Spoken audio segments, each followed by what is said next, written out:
The Open Window by Saki, pen name of H. Munro. "My aunt will be down presently, Mr. Nuttall," said a very self-possessed young lady of 15.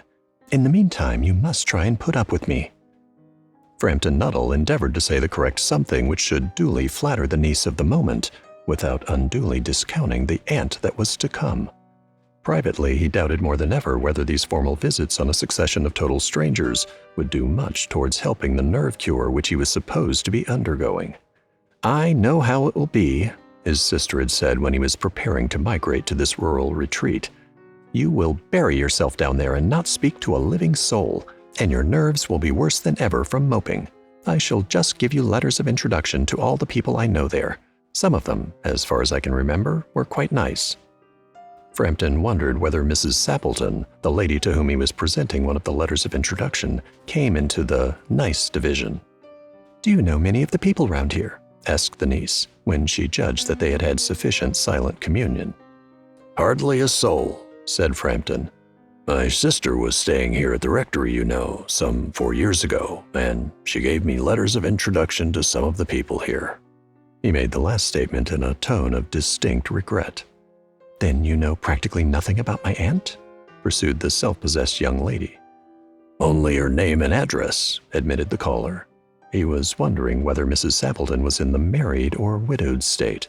An undefinable something about the room seemed to suggest masculine habitation. "Her great tragedy happened just 3 years ago," said the child. "That would be since your sister's time." "Her tragedy?" asked Frampton. Somehow, in this restful country spot, tragedies seemed out of place. "You may wonder why we keep that window wide open on an October afternoon," said the niece, indicating a large French window that opened onto a lawn. "It is quite warm for the time of the year," said Frampton. "But has that window got anything to do with the tragedy?" "Out through that window, 3 years ago to a day, her husband and her 2 young brothers went off for their day's shooting. They never came back. In crossing the moor to their favorite snipe shooting ground, they were all 3 engulfed in a treacherous piece of bog. It had been that dreadful wet summer, you know, and places that were safe in other years gave way suddenly without warning. Their bodies were never recovered. That was the dreadful part of it." Here the child's voice lost its self-possessed note and became falteringly human. "Poor aunt always thinks that they will come back some day, they and the little brown spaniel that was lost with them, and walk in at that window just as they used to do. That is why the window is kept open every evening till it is quite dusk. Poor dear aunt, she has often told me how they went out, her husband with his white waterproof coat over his arm, and Ronnie, her youngest brother, singing 'Birdie, why do you bound?' as he always did to tease her because she said it got on her nerves. Do you know, sometimes on still, quiet evenings like this, I almost get a creepy feeling that they will all walk in through that window." She broke off with a little shudder. It was a relief to Frampton when the aunt bustled into the room with a whirl of apologies for being late in making her appearance. "I hope Vera has been amusing you," she said. "She has been very interesting," said Frampton. "I hope you don't mind the open window," said Mrs. Sappleton briskly. "My husband and brothers will be home directly from shooting, and they always come in this way. They've been out for snipe in the marshes today, so they'll make a fine mess over my poor carpets. So like you menfolk, isn't it?" She rattled on cheerfully about the shooting and the scarcity of birds and the prospects for duck in the winter. To Frampton, it was all purely horrible. He made a desperate but only partially successful effort to turn the talk on to a less ghastly topic. He was conscious that his hostess was giving him only a fragment of her attention, and her eyes were constantly straying past him to the open window and the lawn beyond. It was certainly an unfortunate coincidence that he should have paid his visit on this tragic anniversary.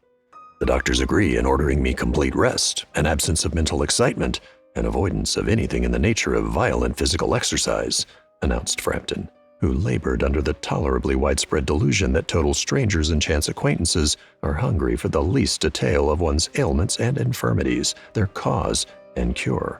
"On the matter of diet, they are not so much in agreement," he continued. "No?" said Mrs. Sappleton in a voice which only replaced a yawn at the last moment. Then she suddenly brightened into alert attention, but not to what Frampton was saying.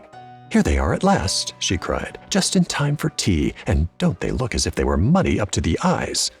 Frampton shivered slightly and turned towards the niece with a look intended to convey sympathetic comprehension. The child was staring out through the open window with dazed horror in her eyes. In a chill shock of nameless fear, Frampton swung round in his seat and looked in the same direction. In the deepening twilight, 3 figures were walking across the lawn towards the window. They all carried guns under their arms, and one of them was additionally burdened with a white coat hung over his shoulders. The tired brown spaniel kept close at their heels. Noiselessly they neared the house, and then a hoarse young voice chanted out of the dusk, "I said, Bertie, why do you bound?" Frampton grabbed wildly at his stick and hat. The hall door, the gravel drive, and the front gate were dimly noted stages in his headlong retreat. A cyclist coming along the road had to run into the hedge to avoid an imminent collision. "Here we are, my dear," said the bearer of the white mackintosh, coming in through the window. "Fairly muddy, but most of it's dry. Who was that who bolted out as we came up?" "A most extraordinary man, a Mr. Nuttall," said Mrs. Sappleton. "Could only talk about his illnesses and dashed off without a word of goodbye or apology when you arrived. One would think he had seen a ghost." "I expect it was the spaniel," said the niece calmly. "He told me he had a horror of dogs. He was once hunted into a cemetery somewhere on the banks of the Ganges by a pack of pariah dogs and had to spend the night in a newly dug grave with the creatures snarling and grinning and foaming just above him, enough to make anyone lose their nerve." Romance at short notice was her speciality. This has been The Open Window by Saki, pen name of H.H. Munro. Performance copyright 2022 by Library Ladder Media.